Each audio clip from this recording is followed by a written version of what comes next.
Some kinds of love do not feel like peace. They feel like waiting, like fear, like that constant sense that something is missing, and that if the other person pulls away, something inside you starts to fall apart.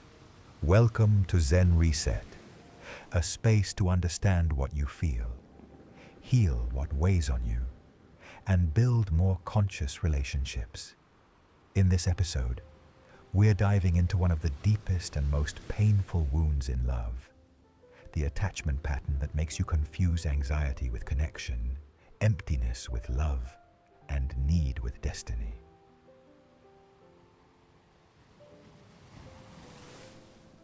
There is a kind of love that does not begin like peace. It begins like tension, like waiting, like checking your phone and pretending you are not checking it, like hearing a message notification that never came and feeling your whole body react anyway, like trying to stay calm while a part of you has already started building a story. Maybe they are pulling away, maybe you said too much, maybe you cared too visibly, maybe this is the beginning of the end. And what makes this so confusing is that from the inside, it can feel like love. Not because it is love in its healthiest form, but because it is intense, because it is charged, because it occupies your mind, your body, your attention, your sleep, your appetite, your sense of time. It gives you that dangerous feeling that something important is happening, that this matters more than anything else, that this person has reached some place in you no one else has reached before. But sometimes that is not love reaching your deepest place. Sometimes that is fear. Sometimes it is old fear, wearing the voice of romance. Sometimes it is your nervous system reacting to uncertainty and calling the reaction destiny. And if you have lived with anxious attachment, you know exactly what that feels like. You know what it means to feel too much from too little, to read a delay like rejection, to read distance like danger, to feel your body tighten over things other people would call small. A slower reply, a shorter sentence, a shift in tone, a night that feels less warm than the night before, a version of them that suddenly feels harder to reach. And while the outside world keeps moving as if nothing is happening, something inside you begins to ring like an alarm no one else can hear. That is one of the loneliest parts of anxious attachment. From the outside, it can look exaggerated, overly sensitive, too emotional, too much. But from the inside, it does not feel dramatic. It feels urgent, it feels real. It feels like your body has spotted a crack in the bridge and is trying to save your life before the whole thing collapses. So you become watchful. You become skilled at emotional weather reading. You notice everything. You notice when they sound slightly different. You notice when warmth becomes politeness. You notice when affection becomes inconsistency. You notice when something is off before anyone has admitted that anything is off.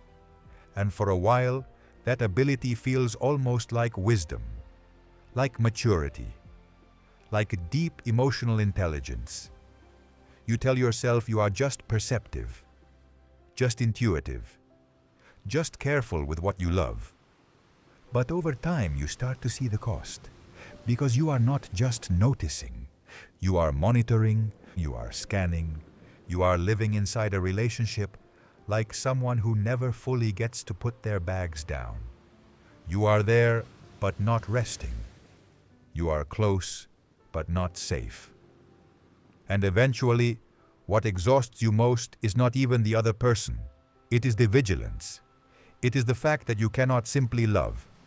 You have to track, predict, prepare, interpret, manage, and brace. That is not what love is supposed to feel like. But if your system learned early that connection can disappear without warning, then love does not enter your life as a place to rest. It enters as a place to perform protection, a place where your heart is always half open and half armored. a place where tenderness and threat become strangely tangled. This is why anxious attachment can be so painful and so convincing at the same time. Because it does not just make you afraid of losing someone, it makes you organize yourself around preventing that loss. And once that happens, the relationship is no longer just a relationship. It becomes a regulation system. Their attention becomes your relief. Their silence becomes your spiral. Their clarity becomes your oxygen. Their ambiguity becomes your suffering. Without even meaning to, you stop relating to them only as a person. You start relating to them as a source of emotional stabilization. As the one who can calm the storm they are also helping create. As the one whose presence can bring your body back down from the height it has been thrown into. And this is where things become deeply confusing, because when someone can both activate your fear and soothe it, the bond can feel incredibly powerful, almost addictive, almost sacred. It starts to feel as if they hold the answer to something ancient inside you, as if being loved by them would not only make you happy, but finally settle something unfinished, something raw, something much older than this relationship. That is why anxious attachment is rarely just about the present. It is about the present touching the past. It is about a current silence waking up an older silence, a current inconsistency waking up an older instability, a current distance waking up an older loneliness. And suddenly, what hurts is not just what happened today. It is everything that today reminds your body of. That is why your reaction can feel bigger than the moment itself. Because sometimes you are not reacting only to the delayed reply. You are reacting to every moment in your life when closeness felt uncertain. Every moment when love felt available, then withdrawn. Every moment when you had to become hyper-aware just to stay emotionally connected. And this is why so many people with anxious attachment feel ashamed of their reactions while still being unable to stop them. Because part of them knows the present moment may not justify the intensity of the pain. But another part is not reacting to logic. It is reacting to memory. Not explicit memory, maybe. Not something you can neatly explain in a timeline. But emotional memory, body memory. The kind that does not speak in sentences. The kind that speaks in urgency. So you start doing what so many anxious hearts do. You over-explain. You over-offer. You overthink. You replay conversations. You reread messages. You try to become easier to love. Less demanding. Less emotional. Less reactive. Less needy. You tell yourself that if you could just manage your feelings better, if you could just ask in the right tone, if you could just stop showing how affected you are, maybe then they would stay close. Maybe then you would not trigger distance. Maybe then you would finally become the kind of person who can be loved without complication. But hidden inside that effort is a devastating assumption that your needs are the problem. That your fear is inconvenient, that your desire for reassurance is somehow proof of weakness, that longing itself is embarrassing. And once you start believing that, you do not just fear abandonment by someone else, you begin abandoning yourself first. You silence your questions until they come out sideways. You call your pain irrational before you have fully listened to it. You minimize what you need, so you do not risk looking hard to love. You smile when you feel unstable. You say, "It's okay," when your body is already collapsing inside. And the tragedy is that you often do this in the name of love, But love cannot grow properly in a place where your inner truth is constantly being edited for approval. Sooner or later, the system rebels. That is why anxious attachment often creates a strange inner split. One part of you wants closeness, peace, certainty. Another part is furious, tired, starving, humiliated by how much it has had to swallow just to stay near someone. You become both the one begging for connection and the one resenting the conditions under which connection is being offered. And when those two parts live inside you for too long, love stops feeling like love. It starts to feel like labor. Emotional labor, nervous system labor, identity labor. You wake up already carrying the relationship in your body. Before the day has even begun, part of you is already measuring where things stand. Are they warm today? Are they distant today? Did I imagine the shift?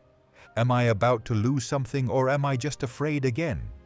That is what anxious attachment does. It turns love into a full-time internal job. And the hardest part is that many people around you will not see the workload. They will only see the behaviors that come out of it.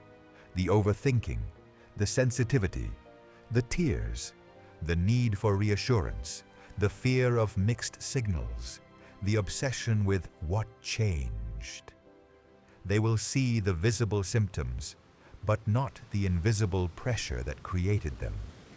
They will not see the body that has learned to treat emotional uncertainty like an emergency.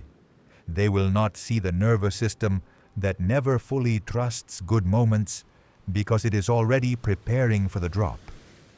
They will not see how difficult it is to receive love when part of you is constantly bracing for the moment it changes shape. And maybe this is the most painful contradiction of all. You want love so deeply, but the moment it matters, fear sits down beside it. You want closeness, but closeness makes you vulnerable. You want reassurance, but when it comes, it often does not last. You want to relax, but relaxation feels dangerous because the last time you relaxed, something changed, and you did not see it coming.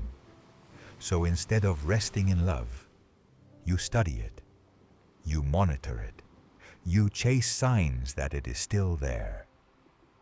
And because you do that so intensely, you may even start believing that this intensity is proof of how deeply you love. But depth and dysregulation are not the same thing. Feeling intensely is not always the same as loving deeply. Sometimes what feels deepest is simply what hits the oldest wound. That is a painful truth, but it is also a freeing one, because it means the suffering is not proof that this bond is extraordinary. It may simply be proof that this bond has entered the exact place where your fear is still waiting to be chosen over your peace. And once you begin to understand that, something starts to shift.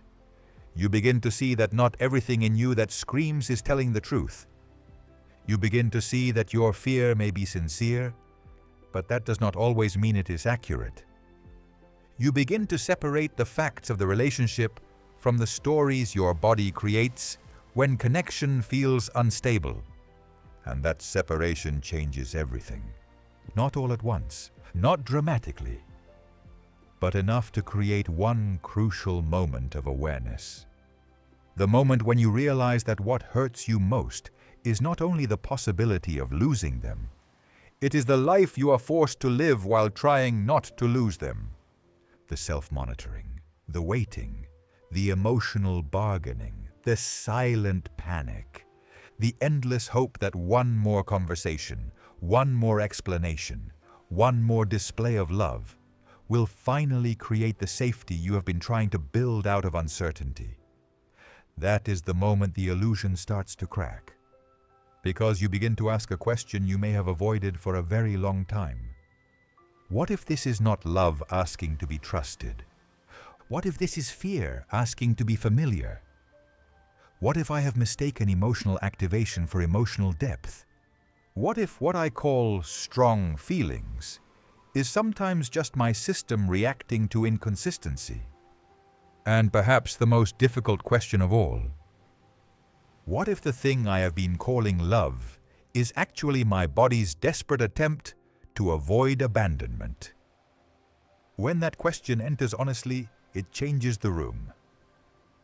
Because now you are no longer only looking at the other person, you are beginning to look at the machinery inside yourself, the alarm, the hypervigilance, the hunger, the shame, the hope, the grief, the old ache that says, if I can just get this person to stay steadily enough, maybe I will finally feel safe in love.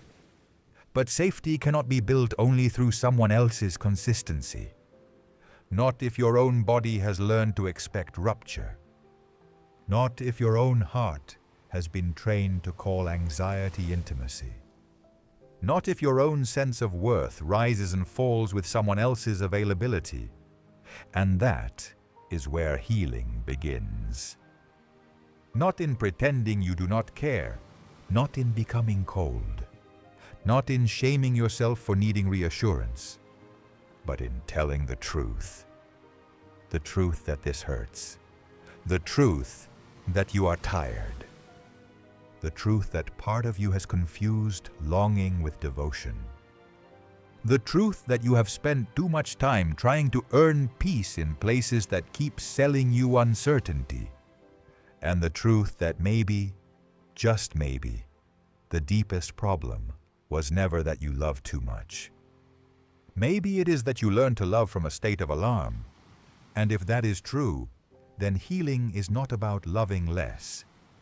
It is about learning what love feels like when fear is no longer the narrator. Because for a long time, fear has been telling the story. Fear has been naming the signs. Fear has been interpreting the silence. Fear has been deciding what distance means. Fear has been turning every pause into prophecy. And if fear is your narrator, then even tenderness becomes hard to trust. Even warmth feels temporary. Even good moments feel fragile. You do not get to simply receive love. You stand there waiting for it to disappear. That is exhausting. That is heartbreaking.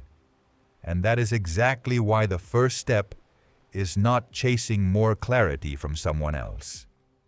The first step is recognizing the alarm inside you for what it is, not proof that you are in the greatest love of your life, but proof that your nervous system has learned to panic where it longs to rest.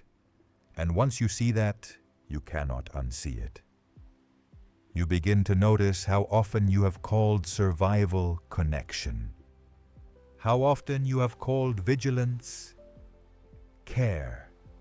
How often you have called emotional dependence depth. How often you have called instability chemistry. And from there, a new kind of honesty becomes possible. A harder honesty, a more adult honesty. The honesty that says, I am not only afraid of losing them, I am afraid of what their distance awakens in me. I am afraid of the emptiness underneath the bond.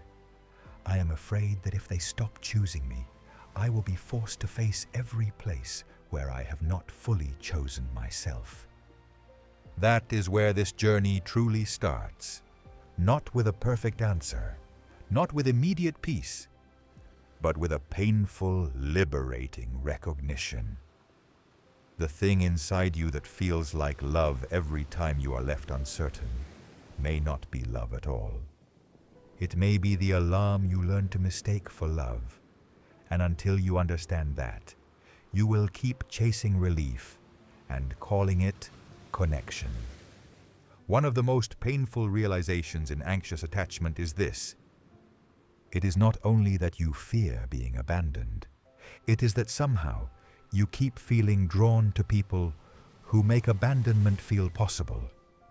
Not always in obvious ways, not always through cruelty, Not always through rejection you can point to clearly and say, "There, that was the moment." Sometimes it is softer than that. Sometimes it looks like emotional inconsistency, like warmth that comes and goes, like someone who can be deeply present, but only in flashes, like someone who makes you feel chosen one day and strangely invisible the next, like someone who gives you just enough closeness to awaken hope, but not enough steadiness to let your body rest. And when you are caught in that pattern, the experience becomes incredibly confusing, because what hurts you is also what keeps you hooked. This is the trap. The same inconsistency that destabilizes you can also intensify your longing. The same distance that frightens you can make their attention feel more valuable. The same uncertainty that depletes you can make every small moment of warmth feel like emotional rescue. And before you even realize what is happening, you are no longer simply loving a person.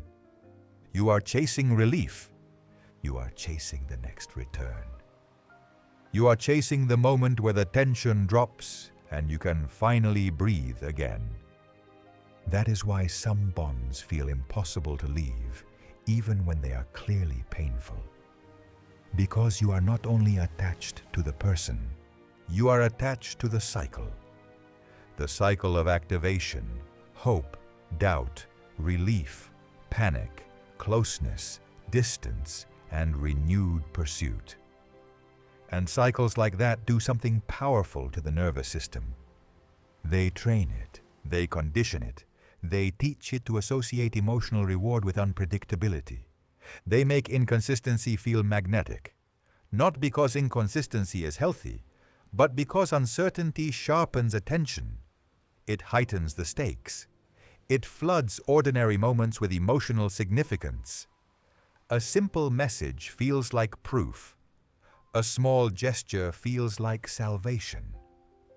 A brief tenderness feels bigger than it is because your body has been waiting in deprivation. This is why anxious attachment can make you bond hardest, where you are fed the least. Scarcity creates obsession. Inconsistency creates fixation. Ambiguity creates interpretation. And interpretation is one of the hidden addictions of anxious love, because when someone is unclear, your mind never gets to rest inside what is happening. It starts producing explanations, endless explanations. Maybe they are scared. Maybe they care more than they show. Maybe they are overwhelmed. Maybe this means something deeper. Maybe their distance is actually a sign of how much this affects them too. Maybe if you just understand them better, respond better, hold more space, ask with more softness, become more patient, more self-controlled, more desirable, less demanding, then the whole thing will finally settle into safety. But many people spend years inside that maybe.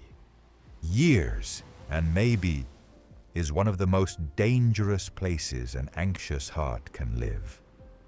Because maybe keeps hope alive without requiring reality to change. Maybe makes waiting feel noble. Maybe makes confusion feel meaningful. Maybe lets the nervous system remain in a state of suspended devotion. And while you are living inside maybe, your life starts organizing itself around emotional possibility instead of emotional truth. You become less interested in what is consistent and more interested in what is charged, less moved by what is stable and more moved by what is hard to secure, less responsive to peace and more responsive to pursuit.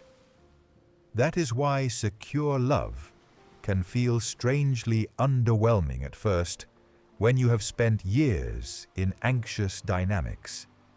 Not because secure love lacks depth, but because it lacks the emotional spikes your system learned to equate with meaning. A calm person does not give your fear enough material to work with.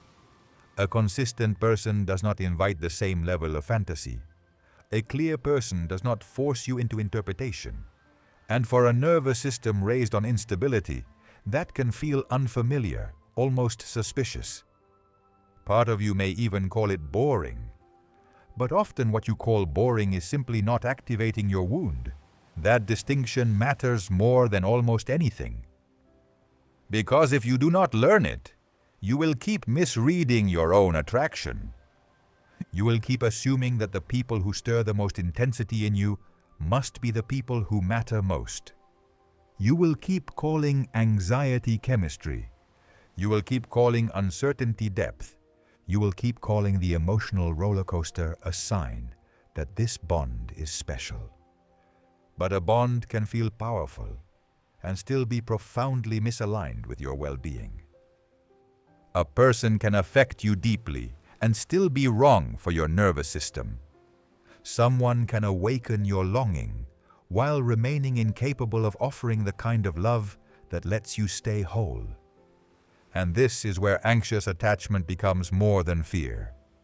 It becomes miseducation.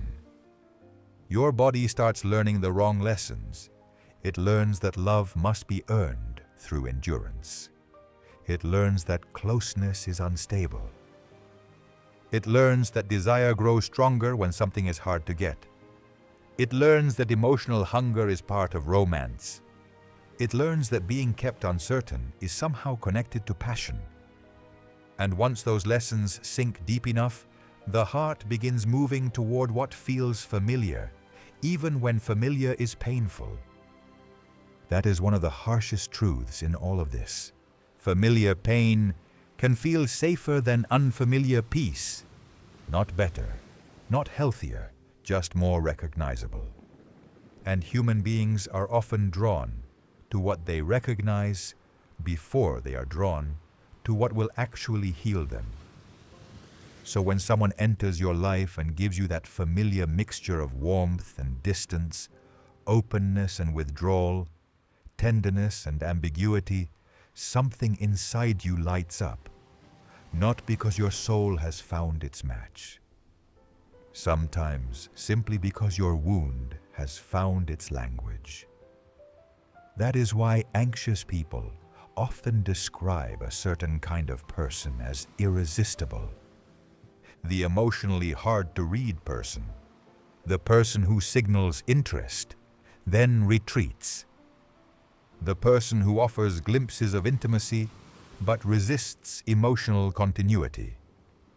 The person who seems deep but unavailable, caring but inconsistent, close but never fully reachable.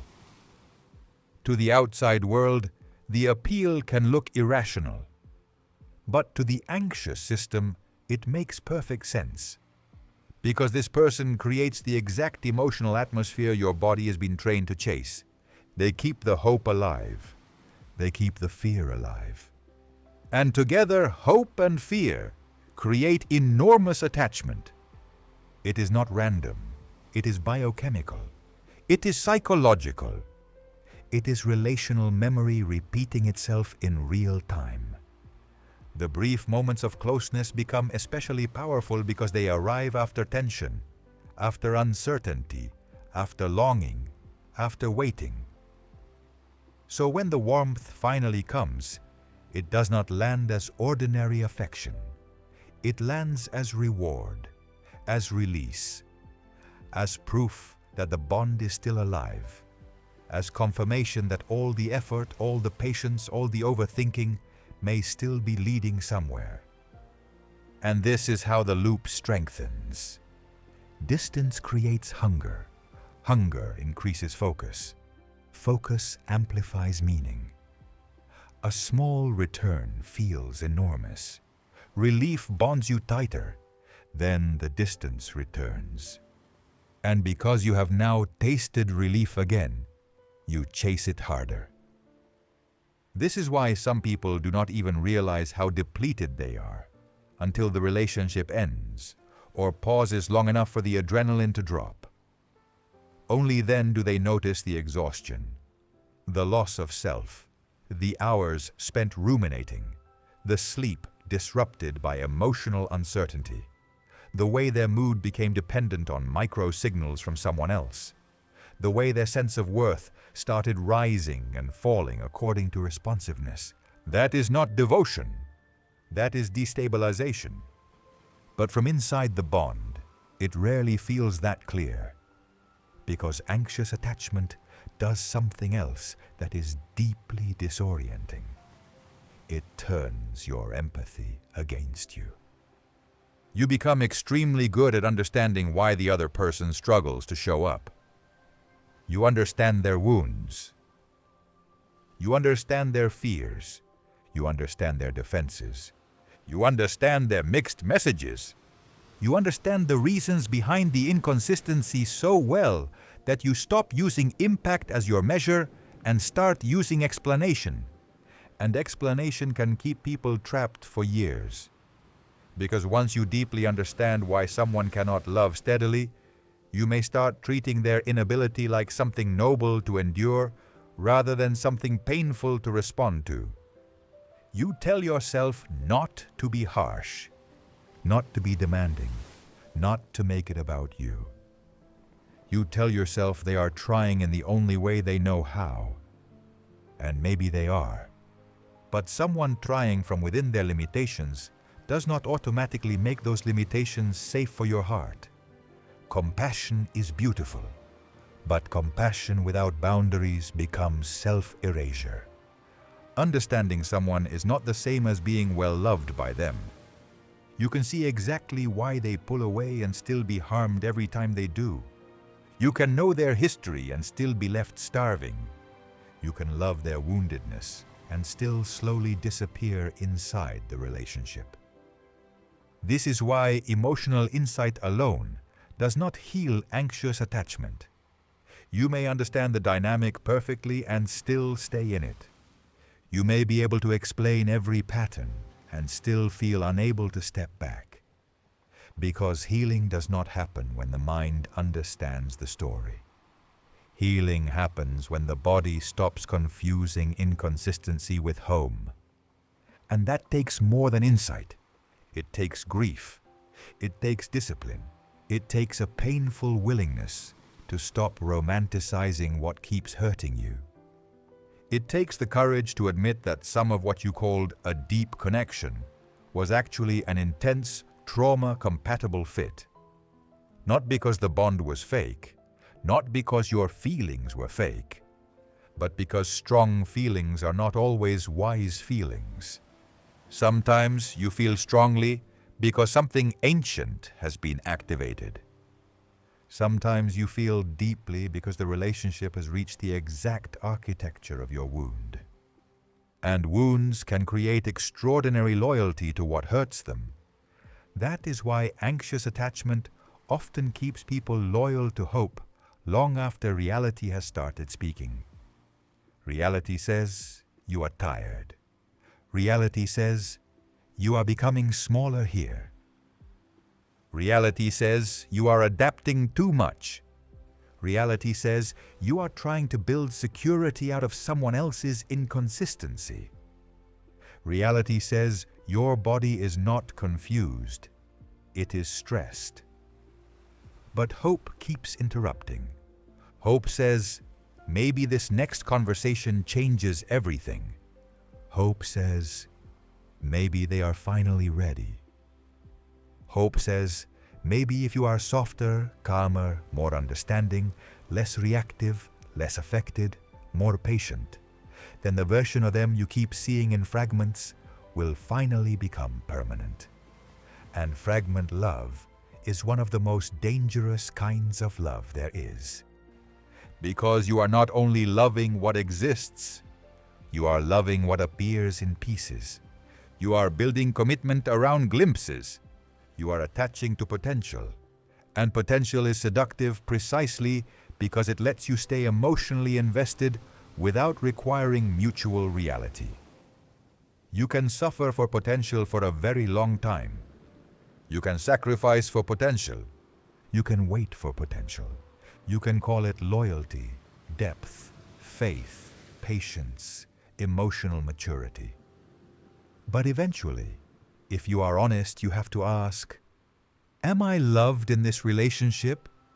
Or am I endlessly responding to what this relationship could be if it ever became stable? That question changes the whole landscape because it pulls you out of fantasy and back into experience.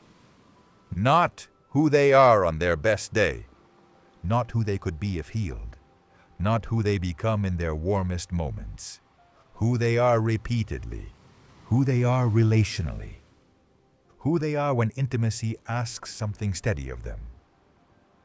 That is the version that determines whether your heart can actually live here. And this is where anxious attachment begins to confront one of its deepest internal contradictions. You say you want peace, but part of you is still magnetized by intensity. You say you want steadiness, but part of you still associates emotional effort with emotional value. You say you want clarity, but part of you still feels most alive when trying to decode someone. That contradiction is not a character flaw. It is conditioning. It is the result of having learned love in environments where attention was uncertain, closeness unstable, and emotional safety never fully guaranteed. So of course, part of you still chases what feels hard to secure. That was the original classroom. That was the original training ground. That was the place where your body learned this is what connection feels like. And now, without meaning to, you keep walking toward emotional landscapes that speak the same language. But healing begins the moment you stop asking only, why do I want them so much? And start asking, why does my system feel so alive in scarcity? Why does inconsistency pull me in? Why does certainty sometimes feel flat to me? Why do I feel more bonded after relief than after peace? Why am I so moved by being chosen briefly instead of being held steadily? Those questions do not shame your desire. They illuminate it. And once desire is illuminated, it becomes less automatic, less magical, less tyrannical. You begin to see that attraction is not always a compass pointing toward what is good for you.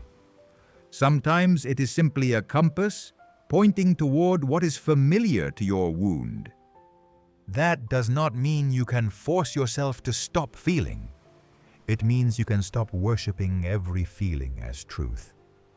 You can start becoming wiser than your first impulse. You can start noticing when your body is calling starvation desire. You can start catching the exact moment where your longing begins to merge with old fear. And that moment is everything. Because if you can learn to pause there, you can begin to break the spell. The spell that says, if it feels intense, it must be important. The spell that says, if I want them badly enough, there must be something rare here. The spell that says, if I am this activated, this must be love. Number. Sometimes it is the old alarm again. Only now it has found a new face. And until you understand why part of you still wants the love that starves you, you will keep confusing emotional deprivation with emotional depth. You will keep returning to doors that only open halfway. You will keep trying to turn fragments into home. But the truth is simple, even if living it is not. The fact that someone can awaken your hunger does not mean they are capable of feeding your heart. There is a point in anxious attachment where the real damage is no longer only coming from the other person. It is coming from what you start doing to yourself in order to keep the bond alive. And this is where the pain becomes especially difficult to name, because on the surface it still looks like love. It still looks like effort, patience, loyalty, emotional depth. It still looks like caring enough to stay, caring enough to understand, caring enough to fight for the connection, even when it is confusing, uneven, or quietly breaking you. But underneath all of that, something else is happening. You are slowly disappearing, not all at once, not dramatically, not in a way other people would immediately notice, but in small, repeated acts of self-betrayal.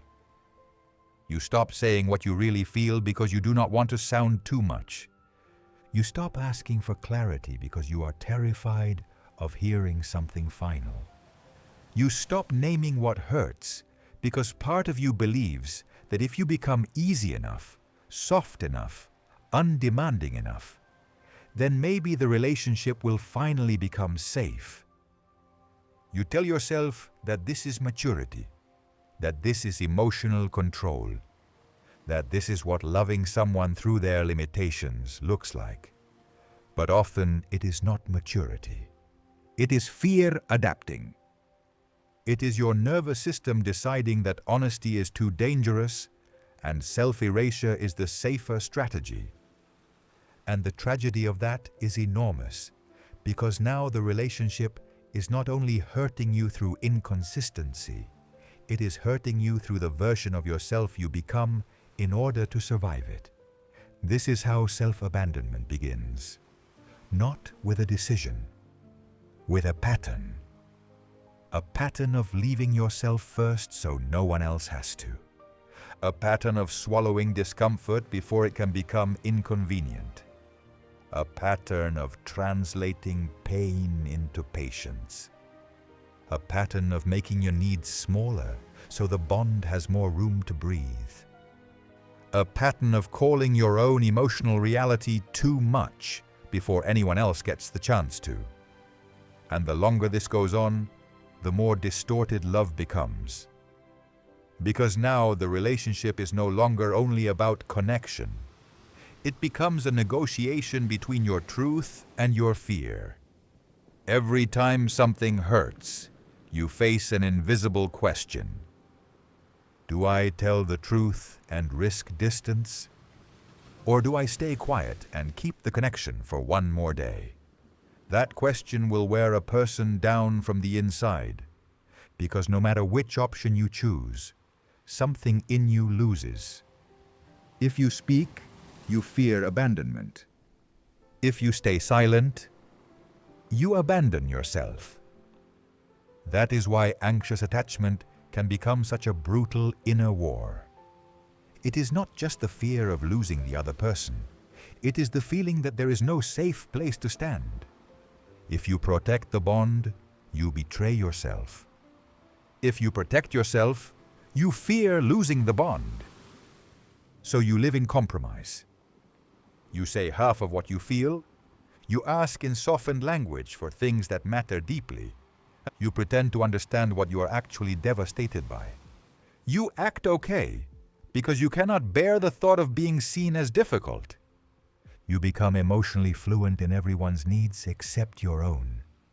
And because this adaptation is often praised by the world, it becomes even harder to recognize. People call you patient. They call you empathetic. They call you self-aware. They call you giving. And maybe you are all of those things, but sometimes what looks like generosity is really survival. Sometimes what looks like patience is actually fear of rupture. Sometimes what looks like emotional intelligence is a body that has learned to scan, edit, manage, and suppress in order to keep attachment from collapsing. That is not peace. That is performance. And after a while, performance becomes exhausting, not just physically, existentially.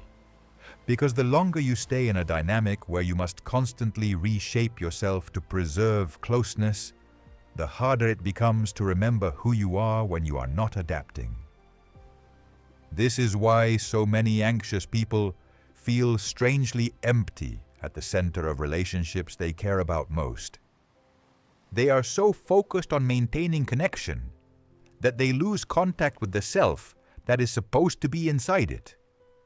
They know what the other person needs. They know what triggers distance. They know what tone works better. They know what topics to avoid. They know when to be soft, when to be silent, when to back off, when to reappear, when to reassure, when to apologize, when to make space, when to act unaffected. But ask them what they need, what they feel, what they want without fear shaping the answer, and suddenly the room gets quiet, because the self has been living underground. This is one of the deepest costs of anxious attachment. It does not only make you fear abandonment, it teaches you to pre-abandon parts of yourself in order to remain lovable. And that pattern becomes so normal that you may not even call it abandonment anymore. You call it being understanding. You call it choosing your battles. You call it not making everything about you. You call it staying grounded. But your body knows. Your body knows when you are crossing your own boundaries to avoid discomfort. Your body knows when you are agreeing with something that hurts. Your body knows when the smile is happening on your face while grief is happening in your chest. Your body knows when you are forcing calm on top of panic. And over time, when the truth is not given language, it starts demanding expression through symptoms.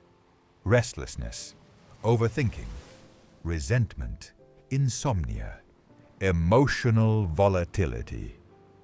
The sudden urge to leave, followed immediately by terror at the thought of leaving. The feeling of being too much and not enough at the same time. The anger that comes out sideways because it was not allowed to come out honestly. This is why resentment is so common in anxious dynamics. Not because you are cruel, not because you do not love deeply, but because there are only so many times a person can silence themselves before the silenced self starts pushing back. And resentment is often the voice of the self that has been left behind. It says, I am tired of disappearing. I am tired of translating my pain into compassion. I am tired of pretending this costs me less than it does. I am tired of acting grateful for scraps because I am afraid to ask for a meal. That voice matters. It may not always speak elegantly. It may come out as frustration, tears, reactivity, or emotional flooding.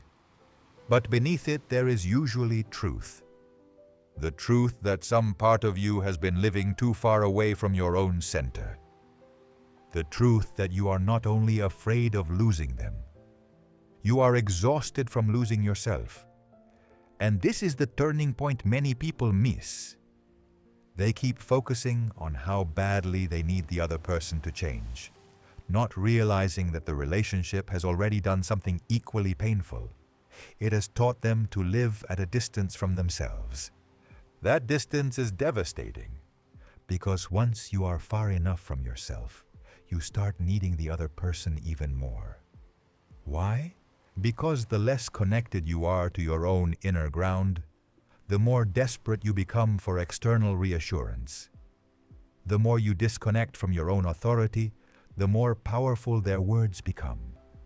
The more you silence your own knowing, the more likely you are to outsource reality to the bond. So if they come close, you feel okay. If they pull away, you collapse. If they reassure you, you rise. If they turn cold, you unravel. Your entire emotional climate becomes dependent on external movement because you are no longer fully anchored inside yourself. This is why anxious attachment can feel like you are constantly being thrown off balance by someone else's weather. You do not just love them, you orbit them. And orbiting someone may feel romantic at first, but it is unsustainable. Because an orbit is not a life. It is a dependency of motion. It means your center of gravity lives outside you. And once that happens, every relationship problem starts feeling like an identity problem. If they are distant, you do not just feel disappointed. You feel unchosen. If they are inconsistent, you do not just feel confused, you feel destabilized. If they are unavailable, you do not just feel sad, you feel fundamentally lacking. That is what happens when a relationship stops being part of your life and becomes the place where your worth is measured. This is why self-abandonment is so dangerous. Because the more you abandon yourself to keep someone, the more you will need them to compensate for the self you are losing. And then the bond becomes even harder to leave, because now you are not only attached to them, you are dependent on them to access pieces of yourself you have stopped holding on your own. This is how people end up saying things like, "I don't even know who I am without them." And often that sentence is not really about love. It is about prolonged self-erasure. It is about the slow disappearance that happens when your preferences, boundaries, needs, instincts, and emotional reality have been edited for too long in the name of staying connected. That is why healing anxious attachment is not only about learning to choose better people. It is about returning to yourself, returning to the parts of you that went silent, returning to the anger you were afraid to understand, returning to the grief beneath the pursuit, returning to the dignity beneath the panic, returning to the part of you that knew something was wrong long before your mind was ready to admit it. That return is not glamorous. It does not feel like a breakthrough at first. Usually it feels like grief.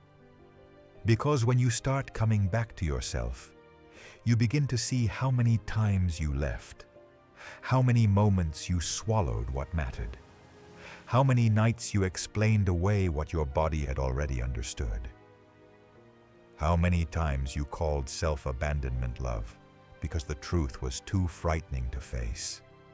That realization hurts. It hurts to see that you were not only waiting for someone else to choose you.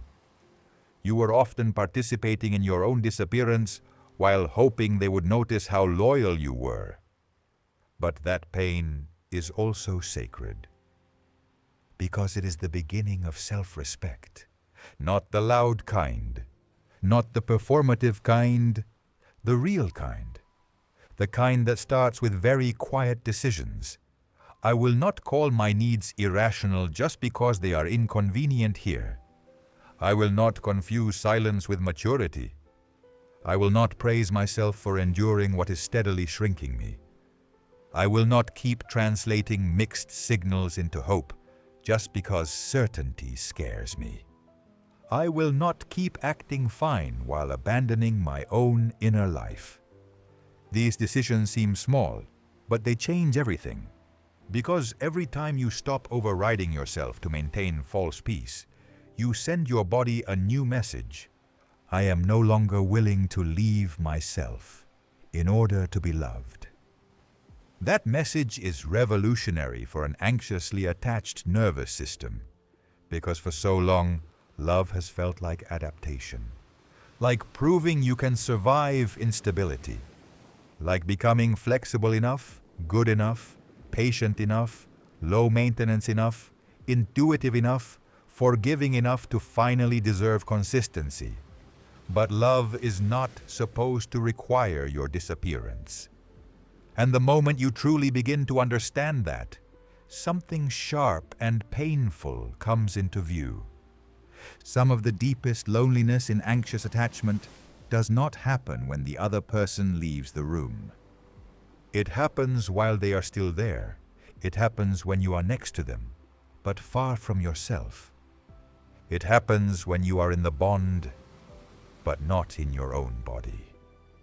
It happens when your mouth says, "It's okay," and your chest says, "This is hurting me." It happens when your eyes are on them, but your life is no longer in your own hands. That is the loneliness within the relationship, the loneliness of self-loss. And if you do not face that loneliness, you will keep mistaking reunion for healing. You will keep believing that if they come back, if they reassure you, if they finally understand, then the problem will disappear. But even when they come back, the deeper issue remains if you are still leaving yourself every time fear enters the room. That is why real healing cannot only be about getting better at managing your reactions. It has to include learning how to stay with yourself when attachment panic begins. How to tell the truth sooner. How to notice the urge to shrink and choose not to. How to honor the discomfort that signals misalignment instead of automatically translating it into self-criticism. How to stop making your own boundaries the first sacrifice to every relationship. This is difficult work because it feels risky. At first, self-return can feel like relational danger. Telling the truth feels dangerous. Naming a need feels dangerous. Letting someone be disappointed in you feels dangerous. Allowing yourself to outgrow a dynamic that once felt necessary feels dangerous. But danger and unfamiliarity are not always the same, and many anxiously attached people have spent years confusing the two. What is unfamiliar may simply be the experience of standing on your own side, of remaining with yourself while love is uncertain, of choosing self-respect over short-term soothing, of refusing to purchase connection with your own silence. That is not selfishness. That is emotional adulthood. And the strange thing is, the more you return to yourself, the clearer the whole relationship becomes. Because when you stop viewing everything through the lens of how do I keep them close, you can finally ask a different question. What is this bond asking me to become in order to stay? Is it asking me to be more honest, more open, more present, more mature? Or is it asking me to be smaller, quieter, more self-denying, more disconnected from my own truth? That question reveals almost everything. Because healthy love may ask you to grow, but it does not ask you to vanish. Healthy love may challenge you, but it does not require chronic self-betrayal. Healthy love may stretch you, but it does not train you to live in permanent emotional self-editing. So if a bond repeatedly demands your self-erasure in exchange for closeness, then no matter how intense it feels, no matter how meaningful it seems, no matter how much history or chemistry or hope surrounds it, something essential is wrong. And your healing begins the moment you stop treating that wrongness as something to overcome through more patience. Sometimes the real work is not convincing the relationship to become safer. Sometimes the real work is becoming unwilling to leave yourself there any longer. That is the threshold, the moment where love is no longer measured only by how deeply you feel, but by how little you have to betray yourself to stay inside it. And once you cross that threshold, you may still love them. You may still long for them. You may still ache. But you will start seeing something you could not fully see before. That the deepest abandonment in your life may not have been every time someone pulled away. It may have been every time fear convinced you to pull away from yourself first. There is a strange moment in healing that almost nobody prepares you for. It is not the moment when you finally stop checking your phone. It is not the moment when their silence no longer stings. It's not even the moment when you stop wanting them back. It is something quieter than that, something far less dramatic, and yet far more important. It is the moment when you begin to realize that if you truly heal, you will not be able to love the way you used to. And part of you will grieve that, because a part of you does not only want peace, it also wants intensity. It wants to stop suffering, yes, but without giving up the emotional voltage. It wants calm, but not at the cost of that feeling of being consumed. It wants safety, but without losing the sensation that another person has the power to save you. And that is one of the hardest truths to face. Sometimes you are not only attached to a person, you are attached to a way of feeling, attached to the urgency, attached to the chase, attached to the drama of almost, attached to the identity of being the one who waits, who hopes, who feels more, who stays loyal, who loves through confusion, who sees depth where others would have left. So healing does not always feel like relief in the beginning. Sometimes it feels like loss. You lose the chase, you lose the fantasy, you lose the role you have played for so long, the one who keeps holding on, the one who understands more, the one who stays emotionally awake while someone else remains half unavailable. You lose the hidden moral comfort of telling yourself, at least I was the one who really loved. And when that identity starts to loosen, a terrifying question appears. If I am no longer trying to be chosen, then who am I? That question is deeper than it sounds, because anxious attachment is not only about fearing someone else's absence, it is also about building a self around preventing that absence.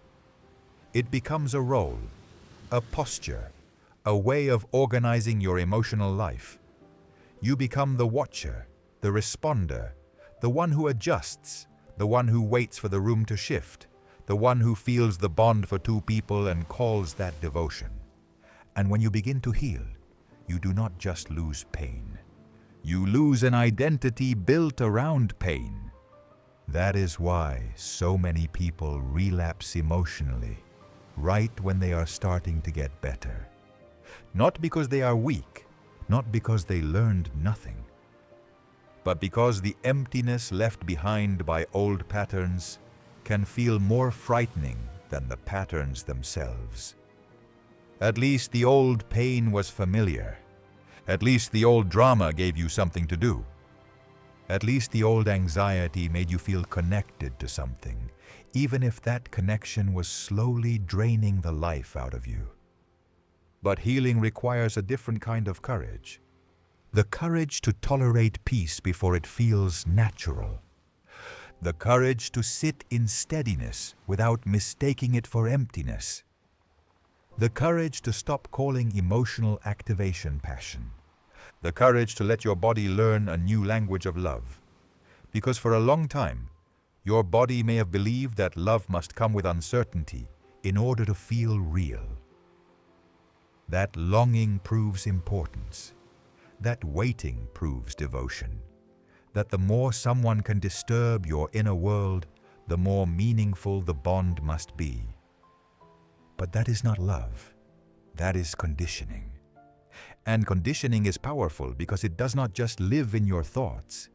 It lives in your reflexes. It lives in what feels familiar. It lives in what your body leans toward automatically. That is why calm love can feel almost invisible at first to someone used to emotional turbulence. It does not create the same spike. It does not demand the same vigilance. It does not force the same interpretation. And because it does not activate the old machinery, part of you may wonder whether anything important is even happening. But what if that is exactly the point? What if the absence of chaos is not the absence of depth? What if the absence of panic is not the absence of love? What if what feels less intoxicating is actually more nourishing? This is where healing becomes deeply disorienting, because you begin to realize that many of the things you once called chemistry were actually symptoms. The obsession, the hyperfocus, the emotional volatility, the inability to relax, the craving for reassurance, the constant reading of signs, the feeling that everything depended on one text, one look, one shift in tone. That was not romance in its purest form. That was your nervous system living in negotiation with uncertainty. And once you see that clearly, something else begins to happen. You start becoming less impressed by what used to pull you in. The emotionally unavailable person no longer feels mysterious in the same way. The inconsistent person no longer feels profound just because they are difficult to read. The almost relationship no longer feels sacred just because it generated so much longing. The intermittent tenderness no longer feels like proof of a rare bond. You start seeing that some people felt unforgettable not because they were truly right for you, but because they touched the exact place where your fear was still searching for resolution.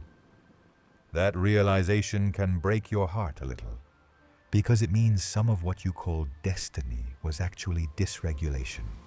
Some of what you called the deepest connection of my life may have been the deepest activation of your wound.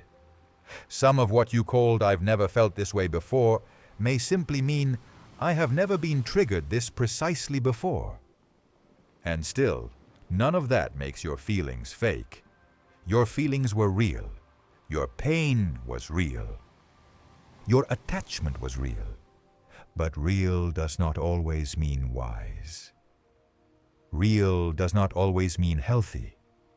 Real does not always mean sustainable. This is one of the most adult truths you can learn.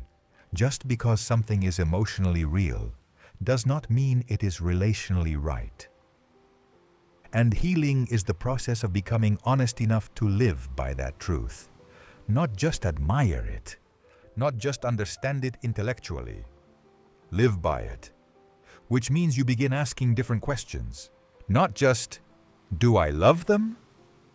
But, what happens to me inside this bond? Not just, do they care? But, can my nervous system rest here? Not just, what could this become? But, what is this repeatedly showing itself to be? Not just, how badly do I want this? But, what does wanting this cost me?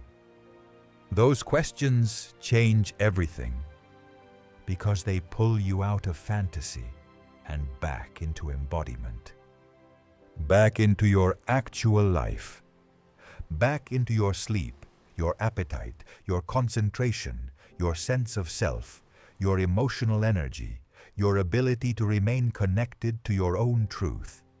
And that matters, because anxious attachment can keep you so focused on preserving the bond that you stop asking whether the bond is preserving you. That is the shift. The shift from, how do I keep this, to what is this doing to me? The shift from, how do I make them stay, to why am I staying where I keep disappearing? The shift from, I just need more reassurance, to maybe reassurance cannot fix a dynamic that keeps requiring me to betray myself. And once that shift happens deeply enough, you begin returning to yourself in a new way. Not as an idea, as a practice. You tell the truth sooner. You notice discomfort before it turns into collapse. You stop translating mixed signals into endless hope. You stop making excuses for patterns that repeatedly harm you. You stop calling your needs too much, just because they do not fit inside someone else's limitations. You stop treating your emotional reality like a problem to be minimized. This does not make you hard, it makes you rooted. And rooted people love differently. They still feel deeply. They still long. They still care. They still ache. But they do not hand over the entire architecture of their inner life to another person's availability. They do not make one person the sole regulator of their worth. They do not turn every bond into a referendum on whether they are lovable. They do not keep negotiating with confusion once confusion has become the pattern. And maybe most importantly, they stop believing that suffering is what proves sincerity. Because love does not become more real simply because it hurts more. Sometimes the opposite is true. Sometimes the most real love you will ever experience is the one that does not require you to fracture in order to stay connected to it. The one that does not keep you guessing. The one that does not reward your silence. The one that does not depend on your self-erasure. The one that does not ask you to become smaller in order to remain chosen. And yes, that kind of love may feel quieter at first, less cinematic, less addictive, less like the stories you built your longing around. But it is stronger, because it is not feeding on your wound. It is meeting your humanity. That is the difference. Wounded love often feels consuming. Healthy love feels inhabitable. You can live inside it. You can breathe inside it. You can remain visible inside it. You do not have to perform calm while panicking underneath. You do not have to earn the right to ask simple things. You do not have to carry the emotional weight of two people while calling it depth. You get to arrive as a whole person, and if you have lived a long time in anxious patterns, that may sound almost unbelievable, because part of you still expects love to involve the constant management of loss, still expects closeness to carry the seed of rupture, still expects care to be unstable, still expects tenderness to be temporary, still expects that if you relax too much, something will be taken away. And maybe that expectation will not disappear overnight. Maybe there will still be moments where the old alarm rings. Moments where a small silence feels enormous. Moments where your body wants to run back toward familiar hunger. Moments where you feel the temptation to trade self-respect for one more dose of reassurance. That does not mean you are failing. It means your body is remembering. And healing is not the absence of remembering.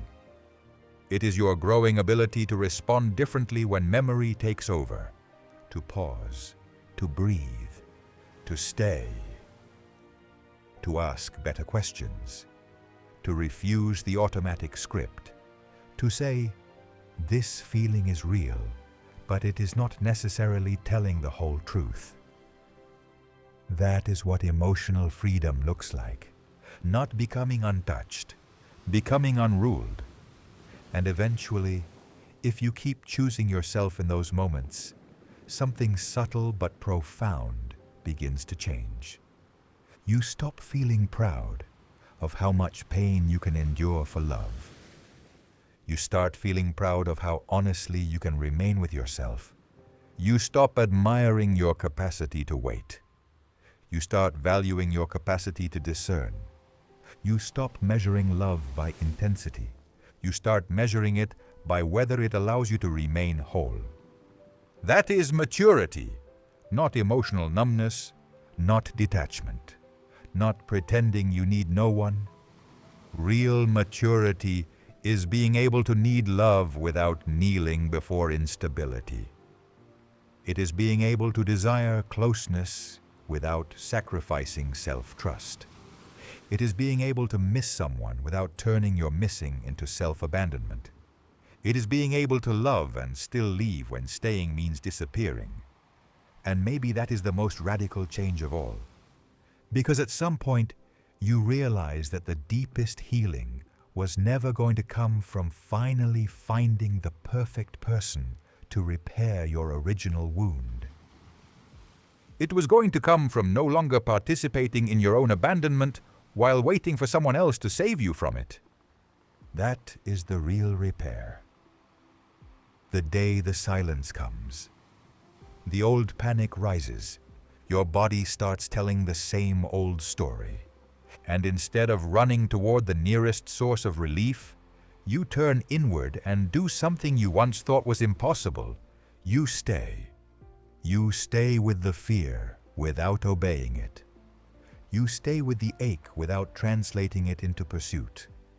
You stay with the uncertainty without making it a verdict on your worth. you stay with yourself. And from that place, something completely new becomes possible.